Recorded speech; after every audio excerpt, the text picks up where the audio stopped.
Good evening, everyone. There are many of you here tonight. We're really excited about that, hoping we can usher in spring with this wonderful talk, which we have titled Seed Starting at Home, which is hopefully where all of you are. I am at home in West Greenwich, Rhode Island. My name is Kate Venturini. I am a cooperative extension educator at the University of Rhode Island. And I'm here with my friend and colleague, Sue Scotty, who's going to be teaching you this evening about seed starting at home. And so just to give Sue a little bit of an introduction, she has been a master gardener for 17 years, which is incredible. She's donated thousands of hours of her time to the URI Master Gardener program. I think that makes her superhuman. She is also one of the most knowledgeable propagation friends in my life. She is the leader of our University of Rhode Island Master Gardener program vegetable greenhouse propagation project, which is an activity that includes hundreds of volunteers and thousands of plants. And it happens every year, and Sue's been leading it for many years herself. So we're really thankful to her for giving us her time this evening. There are hundreds of you here listening, and so we're very grateful that you're here. So a few things just to mention before I hand things over to Sue. For those of you who are not familiar with Extension, we are the arm of the university that brings science-based resources out to the public. And so we do that in a number of ways, a number of different topic areas, and tonight's program fits pretty squarely within our food systems and agriculture focus area. We do work and have programs around land stewardship issues, water resources, energy literacy, and healthy lifestyles as well. And if you're interested in any of those things, which are pretty broad, you should check out our website. And I'd also take this opportunity to say that one of the things we are thankful to the coronavirus for is our ability to present this information virtually. We've seen that it has allowed more people to join us. If we were holding this class in person, I'm sure Sue would agree with me, we might have 50 people tops in the room, and there are over 800 of you with us right now. So we're really grateful to you for joining us. And that's my dog barking in the background. So as I mentioned before we started here, if you could enter your questions in the Q&A box, you can find that by clicking the three dots in the bottom right corner of your screen. There will be a Q&A box that pops up. And we'll do our best to answer as many of those questions as humanly possible when Sue is done talking. Also, if you're here live with us right now, you will receive an email following the webinar from messenger@webex.com. It'll probably go not in your primary email folder. So if you could look for that, there's a survey link. And we ask you some questions about what you got out of the program, and we will read all of those responses and use your responses to make the programs we offer better. So thank you in advance for filling out that survey. And lastly, a question I've gotten about probably 50 times already since we started is, will this be recorded? And yes, this session is being recorded, and it will be uploaded to the University of Rhode Island Cooperative Extension's Facebook page. Within the week. We like to do closed captioning for these videos, and that takes a little bit of time. So again, you can look for this video. You can share it with all of your friends and family if they weren't able to join us. And that's great. And so finally, before I turn it over to Sue, I just draw your attention to a couple resources that will be of interest to you, especially if you're here in Rhode Island. There is a URL here, which is uri.edu/mastergardener/gardening-resources. When you go to that link, you will find a number of different locally relevant gardening resources. But for those of you joining us in other states, even outside of New England, you do have a cooperative extension service in your state that most likely provides all of the same information we do here in tiny Rhode Island. So seek out that info for yourselves. Also, if you're in Rhode Island or surrounding environs, we have a gardening and environmental hotline where real live people answer emails that you send to gardener@uri.edu. If you have a plant disease or pest question and you can snap a photograph of it, send that into the email address on your screen and someone will get back to you within a week. Also, every other Tuesday from now until we are able to be back together in person, we will have a webinar here on WebEx, all different topics. Sue will be with us again next week for another course about, not next week, 2 weeks, for another session on seed starting, which will also be recorded if you can't join us. So before I hand it over to Sue, I just remind you, enter your questions in the Q&A. If you're having trouble with your technology, this will be recorded, and so you'll be able to catch up on everything Sue shares with us a little later. So without further ado, I will see you back here in about 40 minutes or so for a Q&A. Sue, the floor is yours. All right, wonderful. Well, thank you all for joining us tonight. This is probably one of the biggest audiences I've talked to because I usually do this talk live, so we're just going to go with it. So anyway, why would we want to start seeds? So it could be less expensive. You have all kinds of different varieties that you get to choose from. You have better control. You know the soil that you've used. You know the fertilizers that you've used, the seeds that you've used, and you can get earlier harvest. And on top of that, it's really fun. It's very satisfying. Next slide. So once you start looking into this, you order from some of the seed catalogs, and they're all online too, so you can just search whatever it is that you're looking for. Search tomato seeds, search cucumber seeds, whatever it is that you're interested in growing. You can either request paper catalogs or you can order online. They're all over the country. Once you've ordered from one, you will start getting them in January, so you can start getting excited about starting your seeds. Next slide. So propagation by seed is basically taking that little miniature plant, it's like a little egg, and giving it everything that it needs so that it can start growing into a plant. Next slide.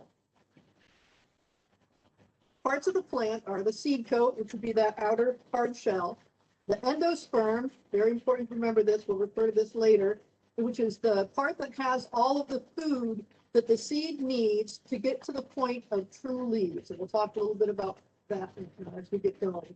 The radicle, which is the root that comes down, that would be like the third little slide over there.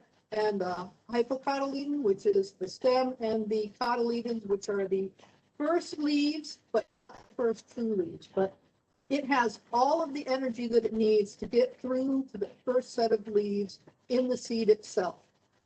So if you take a look at that slide that we have up, you can see what's happening underneath the ground. And it's really important to kind of remember that as we go through this talk, as we're talking about moisture and light and that sort of thing.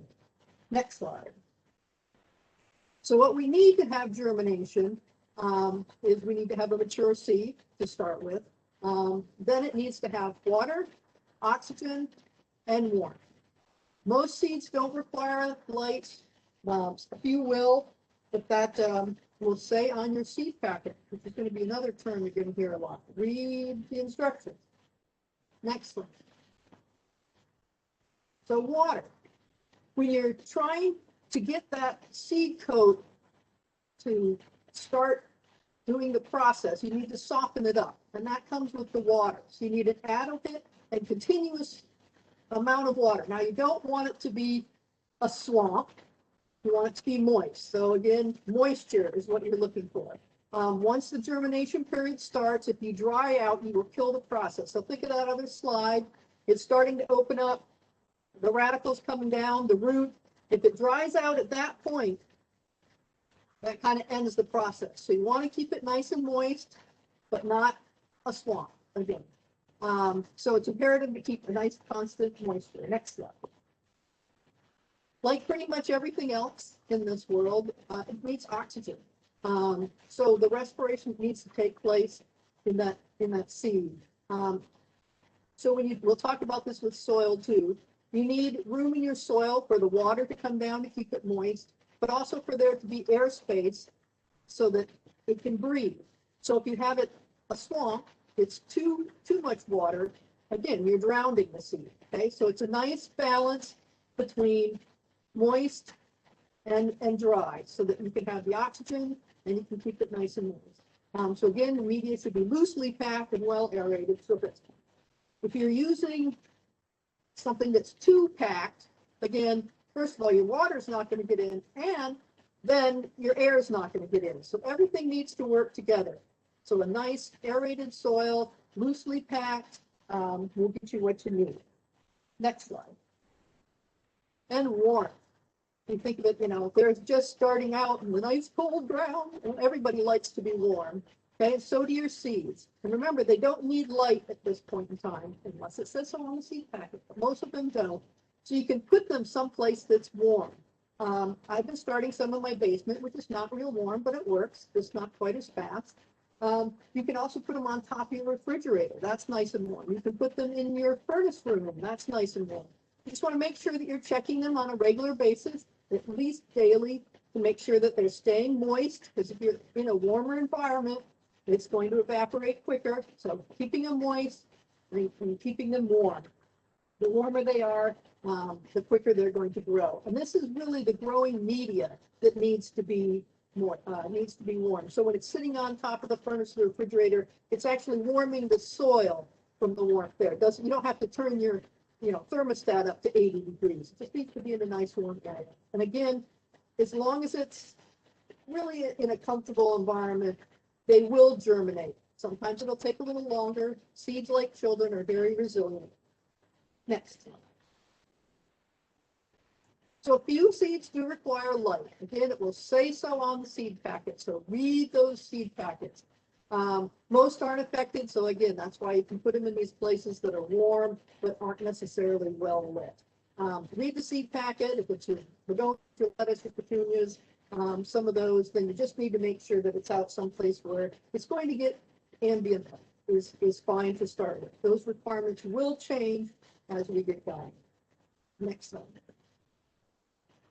So other things that you can do to help with germination, you can pre-germinate things. That's the little slide down there where you can see it's actually a wet paper towel, and you would put the seeds on that and cover it up with another wet paper towel, put it like in a baggie. And the main reason that you would pre-germinate your seeds is, let's say the seeds are older. Older seeds have a lower rate of germination. Maybe you're not sure, you don't want to go through all the work of planting them and just to find out that the seeds aren't good anymore. So you put them in the paper towels, put them in the warm area, keep them moist, just like if you had planted them, and then you can see if they're going to germinate or not. At this point, they're very, very fragile. So if you're going to plant them at that point, you would be really careful, do it with some tweezers. You don't want to break off the radicle. If you break off the root, then you pretty much stop it from there again. But the pre-germination works really well. Again, if you have older seeds, if you just want to, try it out, it really can be very fun. And then you can go ahead and plant them. Scarification is when you're actually breaking that seed coat a little bit. Now, this would be like your nasturtium seeds, your pea seeds, some of the ones that have really hard outer coats. So you just kind of give them a little bit of help. You can do it either with a nail file, you scratch it down a little bit. You don't want to go too far, or nick it just a little bit. You can also soak them. Usually in the greenhouse, we will pre-soak our nasturtium seeds overnight just to give them a little bit of extra oomph to be able to break through that seed coat. Just gives them a weak spot to help break out. Again, think of it like an egg. Stratification is artificial chilling period to encourage germination. So if you think about it, the seeds, let's say like a parsley seed or some of the seeds that self-sow, they drop their seeds in the fall and then they go through a winter. Okay, so they're waiting for that winter to know that it's time to germinate when it gets warm again. Not a lot of them need to have that. Sometimes your strawberry seeds and those sort of things will need it. Again, if you read the seed packet, it will let you know if you should give it a little bit of cold. Sometimes it'll say to put it in the refrigerator. or give it an artificial chilling period just to encourage them to germinate. Doesn't mean they won't germinate without that, just speeds it up a little bit. And then there's fertilization. That's really like what you do if you're forcing bulbs. It's where you're telling it, look, you're going through a winter. The other thing that you would use that for is some plants are biennials, which mean they only bloom the second year. So you would start them and then you give them an artificial cold period. Probably not in the refrigerator for that. When we do it in the greenhouse, we would do it with artichokes. We get them going, it'd be in the nice warm greenhouse environment, and we put them out in a cold frame for a little bit. And then that would make them think that it was winter. We'd bring them back inside when it would be nice and warm again, and they'd be like, oh, hey, yeah, I can go ahead and produce artichokes because I've already had my winter advanced. So that's what the fertilization is. Again, as you're playing around with these things, this is just things to try. If you're brand new, don't worry about it. But if you've been doing this for a while, these are some things that you might want to try. It's kind of fun. All right, go to the next slide. So getting started. So if you're just starting out with seed starting, plant things that you like. Make sure that you are reading your seed packet to see when to start them. Some of them will say direct sow. Some of them will say transplant inside. And you want to make sure that you pay attention to that. So let's go to the next slide real quick. So on your seed packets, it will have all of this information. So it'll have when to plant it, indoors or outdoors. It'll have how many days to germination. And that's a good one to have because some can be 3 or 4 days. Some can be 21 days. Okay, so you don't want to get discouraged if you're trying to grow something that's maybe a 21-day starting period. Your peppers will take a lot longer than your tomatoes or your basil or those sort of things. So that'll give you at least an idea of how long is it going to be before I start seeing, my little plants pop out. Days to maturity. That means from the time the seed is done until you're actually going to get your fruit. Now, it's not actual calendar days. It's actually days, I believe it is above 70 degrees type of thing. So it's sort of this arbitrary, not arbitrary, but it's not your regular calendar days. But what you can use the days of maturity for are to find out what varieties are earlier. So if you're looking at a tomato plant and it says days to maturity is 64, and you're looking at another tomato plant and it says days of maturity is 120, you're going to know one is early and one is really late. So you can kind of use that to pick out which ones you want to have. So if you want to have an early one, and a middle one, and a late one, that will give you an idea of when you should expect to see it. Who should be first, who should be in the middle. It'll also say on the seed packet is an annual or a perennial. An annual is something that needs to be planted every year. It needs to be planted annually. Okay, so it will grow for the year and then it dies and that's it. We'll have to start the seeds again. Pretty much all of your vegetable plants are going to be annual. You have a few herbs that will be perennial for you, but your vegetables, your tomatoes, your peppers, your green peppers, things like that are all going to be annual. Perennial is one that comes back year after year. That would be like your daylilies. Sage around here will come back. So that type of thing. Start a planting calendar. So you've got your seed packets out. It'll say transplant. Let's go to the next slide because it also shows that. I don't know if you can read this or not. So there's the planting calendar, which you can get on those resources that Kate was talking about earlier. It'll give you our last harvest frost date, which is usually about May 15th in Rhode Island. And then it will also tell you when the different varieties generally can go out. So that's a lot of really good information when you're planting. As well as the back of your seed packet will say direct sow, which is what we're going to be doing in the next class. Or it'll say start inside, start 6 to 8 weeks before the last frost date. Start 3 to 4 weeks before the last frost date. So you can take that May 15th and count back. For me, with tomatoes, it says 6 to 8 weeks. I usually go the 6. You really don't need to have the 8 weeks. You don't want them to be huge and leggy. They're going to do better when they can start getting outside. I usually start my tomatoes somewhere around the 1st of April. So it gives me about that 6 weeks. So now you've got all the things picked out that you want. You put together your calendar. You know what you want to grow. So what do you need to grow then? Let's go to the next one. So different containers. So if you're using a container that had plants in it last year, that you should really clean it out really well, and then you should sanitize it. About a 10% bleach solution, but you should read the label of the bleach or the sanitizer that you're using, and that's what you should follow. Okay, your container needs to allow for drainage. It needs to be large enough for the roots to grow, but it really doesn't need to be fancy. There's some pictures of all kinds of different things, and I have some examples here that once we go to the demo section of this, that I'll be showing you as well. Next slide. So again, just a few more of the growing containers.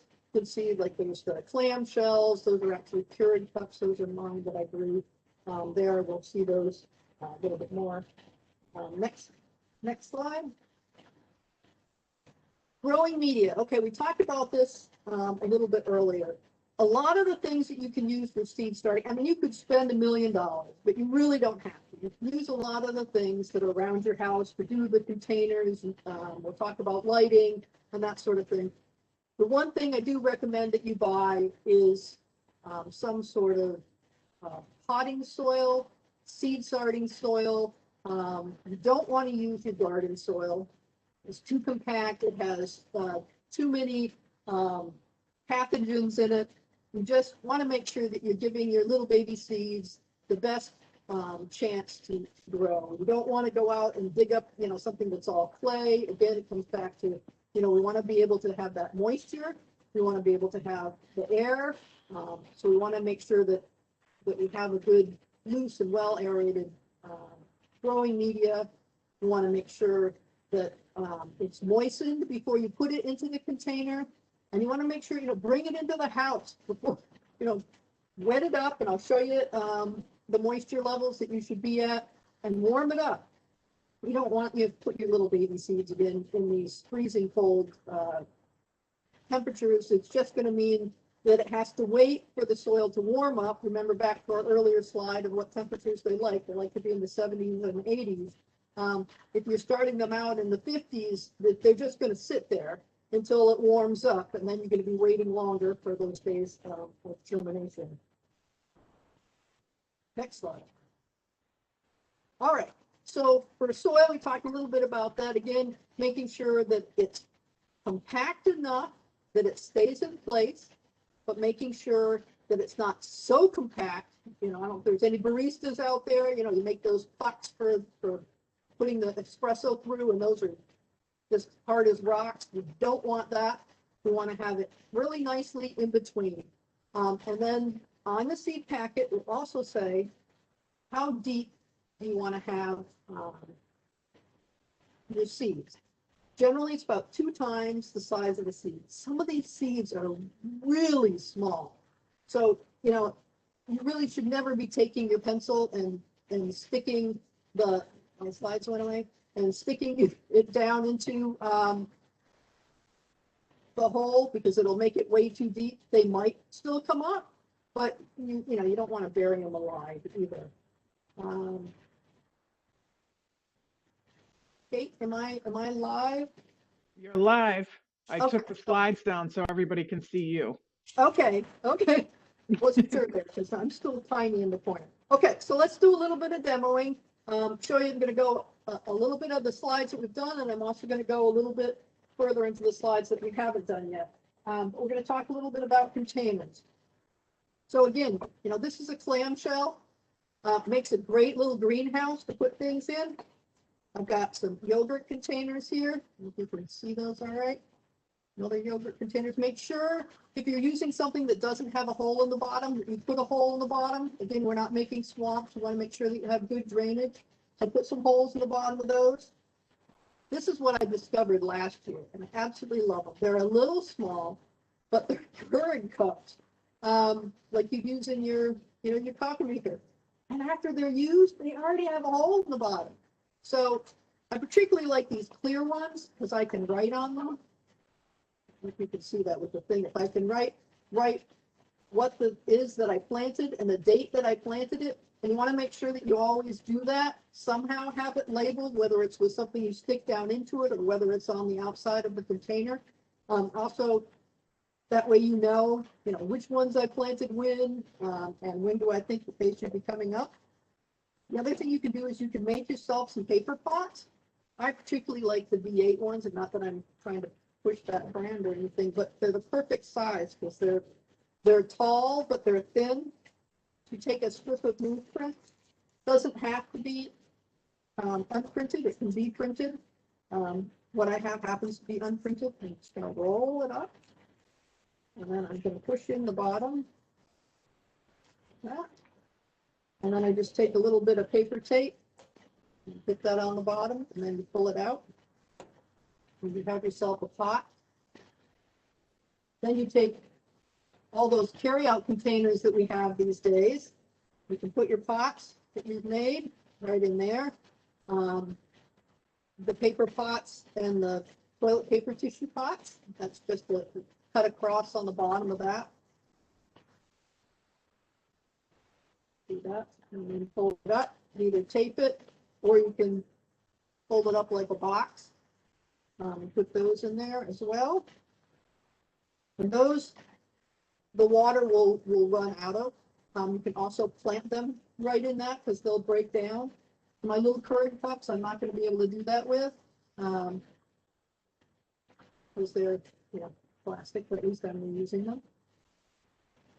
All right, let me see, where am I here? Okay. Oh, you can use, I'm not a huge fan of egg crates, but you can use those. They are the right size. I would poke a hole in the bottom of these just because they are really pretty thick.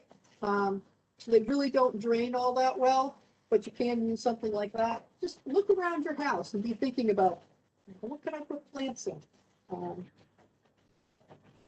right, so now we've got our containers. We're going to talk about our soil. We got to get that ready. So when you buy it, sometimes it will be moist and sometimes it won't. It'll be, like powder.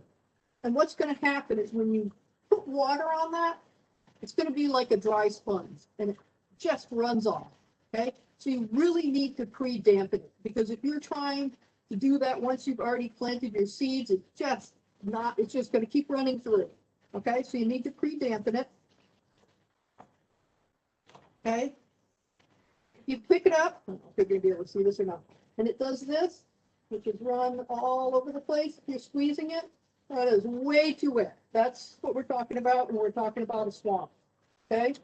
What we want it to do is when you squeeze it, nothing should come running out. I don't know if you can see that or not, but see how it clumps up in my hand. That's what you want it to do. I can actually see the finger marks there. Okay, so that's perfect. That's how you want it. Nice and moist, but it's not dripping. We don't want it to be dripping. So we're going to take our little containers here, and we're going to fill them. So again, you want to put it in loosely, and then you want to pack it down just a little bit. Okay.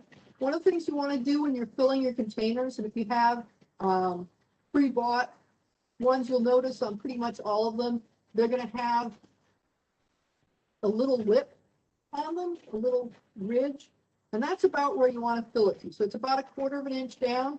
And if you think about it, if you fill it all the way to the top and then you go to water it, what happens? The water runs all over the top and not in the plant where you want it. So you want to pack it down a little bit like that so that it's firm, but not ridiculously hard. Then what you're going to do is put your seed in, read your seed packet. You're going to put more soil on top. If it says 2, you need it like 1/8 of an inch or 1/4 of an inch. If they're really tiny seeds, sometimes you can just sort of place them in the little crevices and just give them a little tap and they'll be fine. Then you always want to water your seeds in. What that means is give them a little drink, let them settle in. It's going to settle your soil. It's going to settle your seeds. Once you do that, where that seed is where it's going to stay. So I've got a couple of things for watering.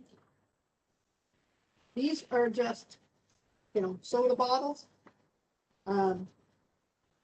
This one is just a soda bottle that we've taken a nail and made a bunch of holes in it. You want something that's going to be easy to pour. You can see how it comes out in little spurts. If you take a regular watering can with a little thin spout and you put that on your seeds, it's kind of like making the Grand Canyon. Okay, if you've got this huge torrent of water compared to your little seeds, that's going to come down and wash them away. So you've done all this time trying to make sure they're in just the right place and just the right depth, and then you go and you wash them all away. So you want to have something that gives you a nice tip. And then I found these online. I like those too. And again, they just gives it a nice gentle stream. The other thing I like about the little cups being clear is that I can see the water level on them, which is kind of nice. So if I water it in, it should stay, there it is, dripping out the bottom, perfect. It should stay at the same level. If it's not, again, if your seeds are in there, then that's where it's going to stay. If it drops way down, then in your next ones, before you put the seeds in, you want to pack it a little bit more, okay? Because you want it to have as much soil as possible for those little plants to grow in. Once they get a little bit bigger, and I'm jumping ahead a little bit, but I want to show these things to you while I'm in demo mode. As you're going on to thin things out. So when they first start, here's your little guys coming up, and I've got two in this one and one in this one. And see how similar they look? They just have the cotyledons. Can't tell if you can see it, but they look pretty much the same. But this one's a tomato, and this one's an eggplant. Another reason why you really need to mark your things, otherwise you're not going to know what they are. You think you will. So I've done that before. Oh, I'll remember what I planted, and then I don't. So this one has 4. So that's going to be 2 packed. Even with the 2, we're going to need to loosen them up. But right now, that's too many. So what we're going to do is I don't want to disturb the roots. So I'm going to pick which ones I'm going to cut away. And it takes a lot of whatever to do this, but I finally learned that it's better for the plants. So we're going to go down underneath the soil. And we're going to take that one out. He got chosen because he was too close to the edge. On this one, I'm going to do the same. So it's going to grow its roots against the edge. These ones have a better chance of having nice round roots. And really, what we're growing right now, when you're growing vegetables, is you're really growing the root system more than you're growing the plant. So you want to do whatever you need to do to have yourself a nice root system. We'll let these guys go a little bit bigger, and then we're going to want to transplant them up into a bigger container. And transplanting is what we're going to be doing in that next class, which is seed starting and transplanting outdoors. So look for the next one in the series. And then we'll also show you how to take those out and put them into the ground as well. All right. Okay, we're going to do something fun real quick while we're still in demo mode. And that's planting microgreens. So these are microgreens. And basically, this one's a little past, but I wanted to show it to you, but I've been eating it. You just cut off the tops. And really, they're still in the cotyledon stage, which is okay. Like, look how tightly those are planted. Those are never going to make it to a full-size plant. These are basils. Same thing. But it doesn't matter because we're growing them as microgreens. So again, remembering why are we planting something? What's our end result? So if we think back to those first slides where we were talking about the endosperm and how it has all of the food that it needs to get the plant through to the first set of leaves. So that's all we need here. We just need to be able to get them to that first set of leaves, and not even that far. These are just about ready to be cut. You just hold on to the top of them, give them a little snip. And then you've got these microgreens. You can see them. You can use on top of your salads. The reason I like growing microgreens is because it's like instant satisfaction. Let's see, I started the basils on 1/18, so it's been about a month. These, I started 2 weeks after that, and really they're past. Normally I would probably have eaten all of these already, but I wanted to have them for today. So what we're going to do, this is just a container like you get blueberries in. Okay, it has, you will want to put something underneath it to catch it because they do have the slits. I like the top of those carry-out containers. That. We're going to pack our soil down in. Again, we're going to leave a little bit of edge around it, and then we're just going to sprinkle a whole bunch of seeds over the top. Okay. Again, we're growing microgreens here. We're not growing the full arugula plants. This is arugula. We're just looking to have those little plants that once they get big enough, we're going to snip them off and throw them on our salads, throw them in our sandwiches. Okay, we're going to take our water. We're going to water that in. Okay, we're just going to, these are some lettuce seeds. We're just going to leave them right there on top. Water them in good. Close our lid. And there we go. We have our own little greenhouse. We're going to stick them in a sunny window. And within, for arugula, really anywhere from 2 to 4 days, you're going to have things coming up. And again, those ones I was showing you that were too big, those were probably 3 weeks old. So it kind of goes against the transplanting and the thinning up that we're going to talk about. But again, we're going to remember why did we plant things? And Kate, if we could go back to the slides.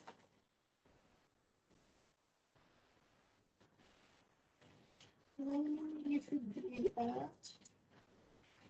Okay. Water. So we pretty much talked about some of the different ways to water.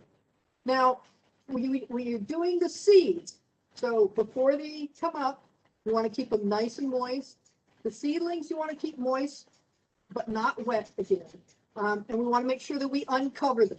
So you can keep them covered in their little greenhouses or covered with a little bit of saran wrap until the seedlings emerge. So as soon as they start popping up, you want to take that covering off because then they're going to need to have that air. You don't want to turn them into mold. You don't want them to get dampened off, which is a little fungus that they get, which makes it really thin right near the soil level. And then they fall over and die. You don't want to do that. So uncover them when the seedlings start to emerge. If you see greening or anything like that on the top of your soil, it means you're overwatering. You can make up a nice batch of chamomile tea, let it cool down. Nobody wants to boil our little plants. So let it cool all the way down to room temperature, and then you can water with that, and that will help with that. But the main thing is don't overwater, and then you won't have that problem. There's 3 different ways to water. There's misting, which would be like with a sprayer. That works fine for when you're doing germination, because really you just need that top layer to stay moist. I like to keep it moist all the way down because eventually you are going to want to water all the way through, and you don't want to have to go back to stage 1 where it, is being the dry sponge again. Watering, you can water like this. You can water from the bottom. In case you can't see me anymore, which would be having your container on another bottom, so you can put water in it and it will suck it up from the bottom. That works really well. And then wicking is actually putting like felt or something down on the bottom and having it come out into a container of water. It will keep that constantly moist. That works really well if you're going away for the weekend and nobody's there to water your plants or whatever. But in general, watering and misting is probably the best thing for you to do. So there are little seedlings. So those are some of my little ones in the curd cups from last year. And then as you see, you can see that they're the ones in the middle there. They have their labels. You can see they kind of don't expect them all to come up the same. They'll be at a little different rates, and that's okay. But as soon as they germinate, make sure you take that cover off and let that air start getting in. So you have them moist, but you want them again to be, not so moist all the time. Next slide. So light. So once they pop up, they need light. Okay, so now you need to take them off the refrigerator. I put one in a place I actually didn't think it was going to germinate at all. It had been about 3 weeks. It was one of the eggplants, and I walked out there the other day, and there's this 2-inch little stalk sticking up, and it was just white and yellow as could be because it was really needing some light. And it just popped back now. In fact, it may be the one that I showed you. It's green now. So seedlings need light. They need lots of light. They want 12 to 16 hours of light a day. You can do it with grow lights, fluorescent lights. The LEDs work just fine. You really probably need, at least in the Rhode Island area, to have some sort of artificial light. So that is one other purchase. The slide that is there is actually my setup because I grow so much in the greenhouse. I just have a small setup at home for things that we aren't growing there. On that top shelf with the dome on is where I germinate a lot of the things. And then underneath, it's just a shop light. You can get, at your local big box store around here, Job Lot. And they come on a chain. You want to have your seedlings be right up close to the light because they're going to grow to the light. So to keep them as unleggy as possible, you can see even, my ones that I have are getting a little leggy, and honestly, they're touching the lights right now. But with LEDs, it doesn't matter, they don't get hot. You want to have that light on. You can either put it on a timer, just remember to turn it on and off, but you do want to have some sort of light. So as soon as they germinate, you want to make sure that you get them into the light. Next one.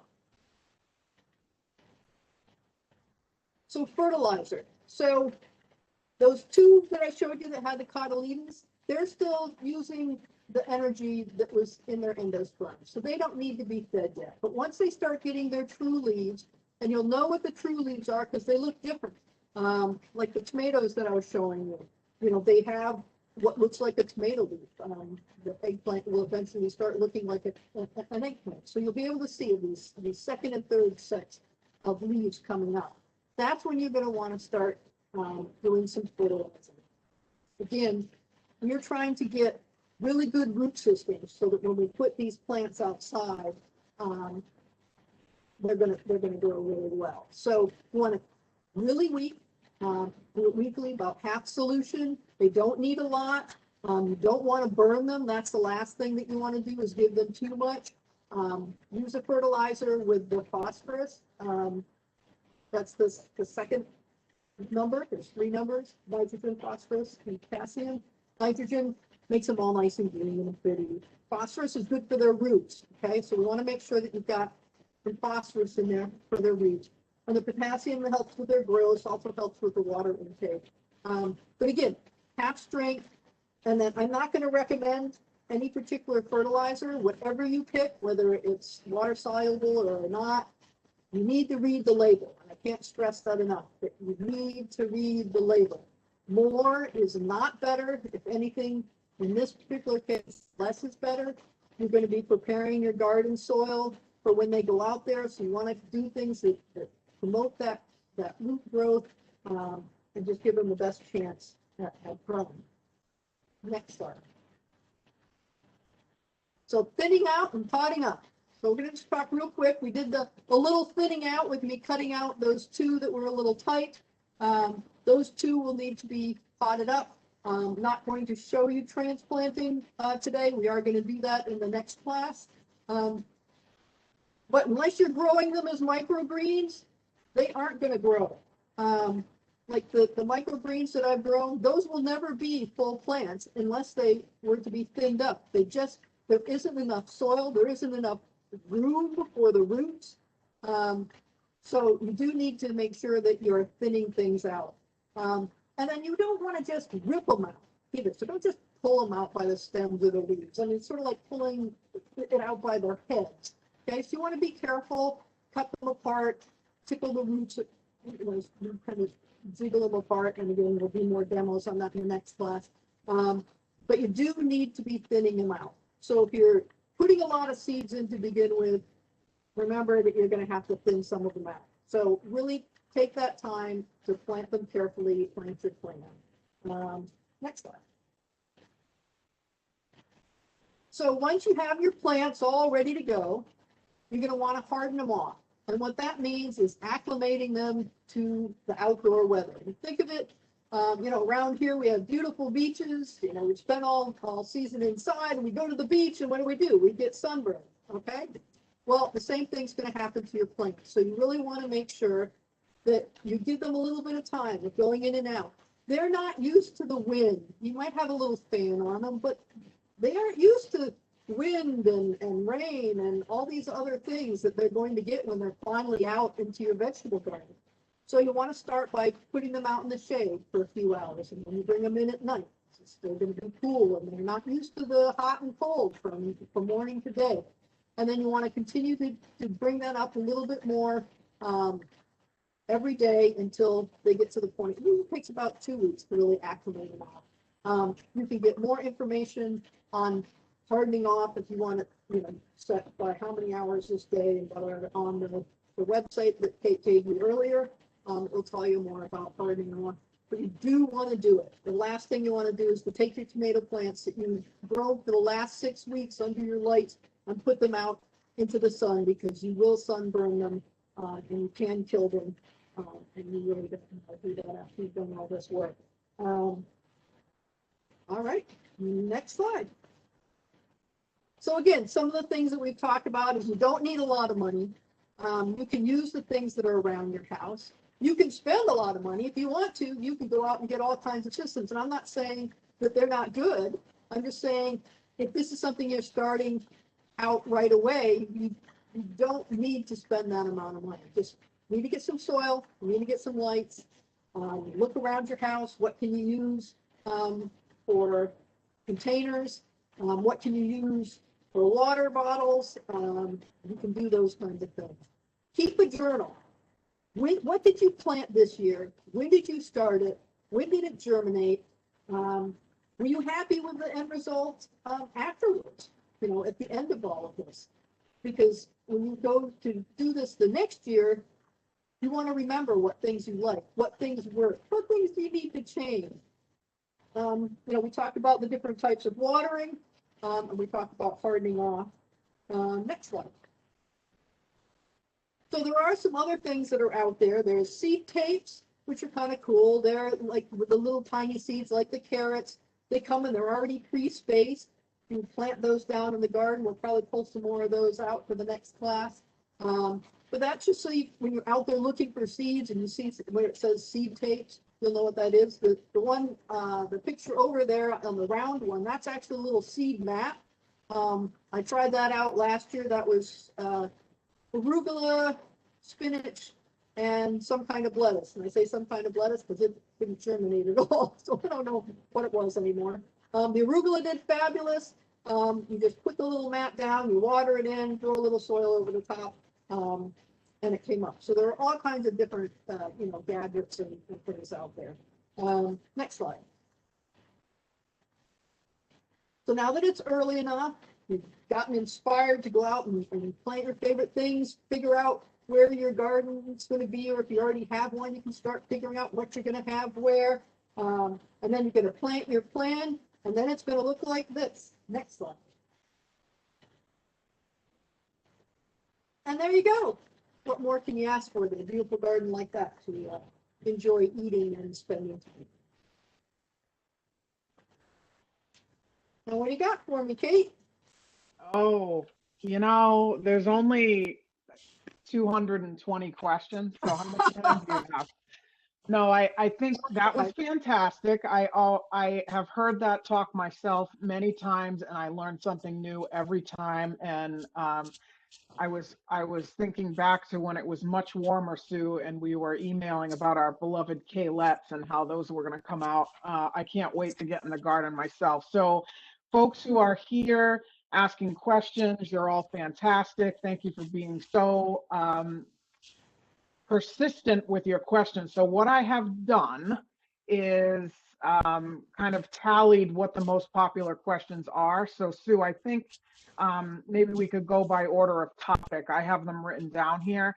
And Okay. just if you have questions, have answers off the top of your head, we can do that. Otherwise, I will remind folks, and actually I'm going to bring the slides all the way back to the Resource page. resource page so that folks That'd be great. can have that. So I'm sorry if I'm making you dizzy, but I want to leave you on this resource site right here while we chat. So let's start with watering. Do you water from the top or the bottom? What's better? Is there a better approach? It it is better to water from the bottom. Um, you do have to make sure that when you're doing it, so can they see me? Um, I can So turn, yeah, let's, your yeah. containers are on something that you can put water in. Um, you're going to put the water in there, and then you're going to watch the top of the plant. Okay. When the top of your soil gets shiny, so you can see that the water has gone all the way up, then you want to empty whatever is left in the bottom. It's nice because you know you thoroughly watered it because it's gone from the bottom to the top. But you want to make sure that you empty that out. Otherwise, you're kind of making a swamp. You're making their feet stand in water. Um, so that's fine. You can also water from the top is okay. Go ahead and make sure you want to keep it off the leaves. You never want to water your leaves. You always want to water your soil. Water until it comes all the way through. As long as you've been keeping it moist the entire time, that will be your symbol that you've watered enough. Same thing though, don't let it sit in water. Take that off the bottom. I'll be honest, I do a little bit of both. I don't usually water from the bottom if I don't have time to stand there and watch it. Then I'll water from the top. How about the temperature of the water you use? Does that matter? Um, you should really, and I should have probably said this in the talk, so thank you for asking this question. It's best, particularly if you're like on municipal water where it's going to have a little bit of chlorination in it, to get your water out the day before, let it dechlorinate. Chlorine comes out really fast in water, and let it get to room temperature. Um, think about what you would want. Do you like jumping into a cold bath or a steaming hot bath? Okay. So you want it, to stay as neutral as possible. So if you think of it, get your water bottles out and pour the day before. I usually do my watering in the morning. Then I'll refill my bottles at that point and let them sit there until the next day, and then we're ready to go again. Yeah, it seems like a lot of the cultural practices, the watering and is intuitive if you think about it. It's like, I thought I didn't really know the answer to what temperature should the water be, but I thought to myself, what do I prefer? And that's comfort, not so staying in the middle of the road is good.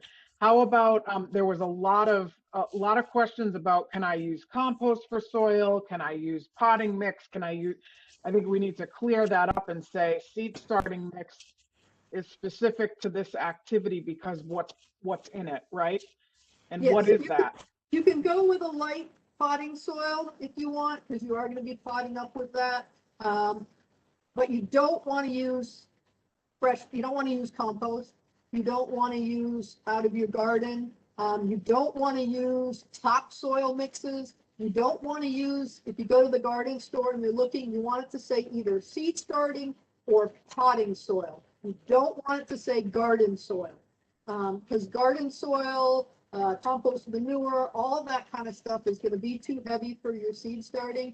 Now, seeds are very resilient. I'll admit that, my brother-in-law planted some stuff and it looked like concrete and it came up. But for your best results, particularly if you're starting off, and if you want to keep the funguses and the diseases and that kind of things under control, really should be a seed starting mix or a potting mix. That's a great lead in, and I have a feeling I know what you're going to say. So we had a lot of questions about different issues that people see when they're going through this process, like mold on the soil or mushrooms growing in the soil. What might be causing that? Okay, well, if it's mushrooms, I'm guessing that it wasn't a fresh potting soil or seed starting mix, since it probably already had some things growing in it. If you're getting mushrooms or you're getting algae and fungus and that kind of stuff on the top of your soil, you're probably overwatering. So again, and it does take some practice to kind of say, okay, you want it moist but not a swamp, and you want it, moist but not dried out. So if you do see things like that, the first thing I would double check, and that's what we do in the greenhouse too, is what are our watering practices? If you're getting a lot of actual mushrooms, I would look at what you're using for soil as well. And that's why we do recommend a fresh, like I said, I don't like to say, go out and buy a whole bunch of stuff, but you do recommend, a fresh seed starting pot. Fair enough. How about gnats? Have you Fungus seen gnats. bugs? Yeah. Fungus gnats grow in the soil. They also like more moisture. One of the things that you can do to cut down on that a little bit at home, there are commercial remedies that like we use in the greenhouse, but I don't use any of those at home. But a fan will actually help with that. It will dry out a little bit of the top layer of the soil, which helps them not like it so much. It also blows them away. I know it sounds funny, but it does work. And again, if you're overwatering, you're more likely to have them or have more of them. They do have about, I think, a 14-day or so cycle. So if you've got them, you want to try to do that.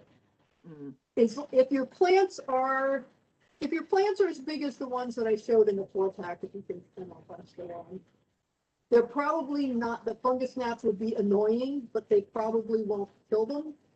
They do feed on the roots, so clearly when they're little tiny plants that are just germinating, that's when you really have the issue. Once you put them outside, it really isn't going to make a difference. But they're annoying. Kind of like an ecosystem in whatever room, but I know that's not necessarily what we want. So, and you want to think of it as a little mini ecosystem, and that's why you got to watch out with your watering, that you're not, creating, Grand Canyons. Yeah, and so a few people asked, I'm planting in an old 4-pack, and one of the packs germinates and the other 3 don't. And that just got me thinking, are there some common reasons why something won't germinate? I know that's a very loaded question, but well, remember that you're not going to, even with a fresh seed packet, there are percentages that they allow for them to germinate. Usually it's around 80%. Some things like peppers and stuff are actually less than that. So not every seed is going to germinate. If they're too deep, they'll have a hard time germinating. Again, if you buried them and they have to dig their way out, then that's going to make a difference. So read your seed packet as to the depth. If you're reusing, we do recommend that you sterilize them. So there could have been, if you didn't do that step, there could have been some sort of fungus or something on the outside of the pot that affected the germination. There's a few overwatering, temperature. I mean, really, yeah. I did, like I was saying earlier, when I did my little eggplants, I did them all at the same time. I did 6 of them, and 4 of them came up substantially after my tomatoes that I planted at the same time, and 2 of them I had pretty much written off, but I still had them in the warm spot. And like I said, I came back out and found the one that was like, and I still have one that I don't have anything. They had at least 2 seeds in them, and nothing came up, and that just happens. There was that one slide of the black tray with all the little third cups in it. Most of those were planted around the same time, and some of them did and some of them didn't, and some were earlier, some were later, and lots of things could affect. It's a little tiny seed. If it's a little deeper or a little less deep, that can make a difference. Yeah, and that leads to, we got this question a million times, how old is a seed that's too old? 7 years is definitely too old. It's pretty much, and actually, they actually have a little whatever about weed seeds. 1 year of weeds is 1 year of seeds is 7 years of weeds because of that 7 years. Every year they'll go down. Some seeds more than others. You can look that up online for specific seeds. But that's where that pre-germination comes in.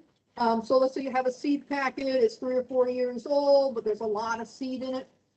Take 10 or 12 of them. Put them between the wet paper towels. Put them in that warm place and inside a baggie that's opened up so they don't just totally dry up, and see what germinates. That'll give you a good idea. One for every 10 seeds is 10%. So then you can figure out from there, is it worth your time or should you just buy new seeds? Yeah, and I'll mention to folks that, not this year because it's been a different year, but we have a free seed program where we usually have seeds that were labeled as expired the previous year that we give away for free because they are still viable. They just may not germinate at the same rate as seed that you purchase from a vendor. So don't discount, the seeds you may have, but again, it may take a little bit more work and you may have less success. So it really depends on your preference.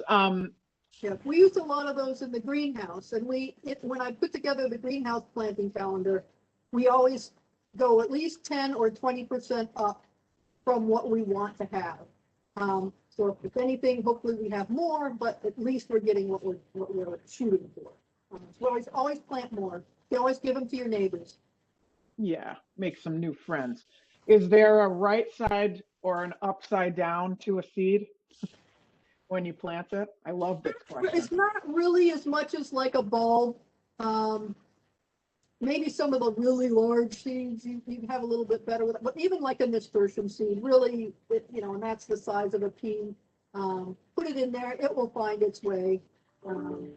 So no, not really.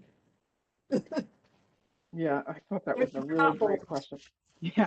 How about a lot of folks were asking how many seeds you plant per container. Obviously, that depends on how big the container is, but can you just talk for a minute about that? But in general, I do 2 because I want to have at least 1. So I'm counting on at least 50% germination. Again, like I said, I've got an eggplant out there with nothing in it. And then I've got one here with 1, and I've got a whole bunch with 2. I wouldn't usually plant 4. I planted the 4 that I did the snipping out of specifically for this class. That's a little much for these. In these little containers, I know that I'll have to transplant these up. These can't go all the way to the size to the garden in this. So you could use a bigger container and just plant a few seeds, but then if they don't come up, now you've wasted a lot of space too. So I really think it's better to start them off in a little smaller, something like that, like what a 6-pack is, if or if you see at the store, and then know that you're just going to have to transplant them up to get them to the size so that they're ready to draw. And you can plant little tiny ones outside. They're just more fragile and take longer to grow.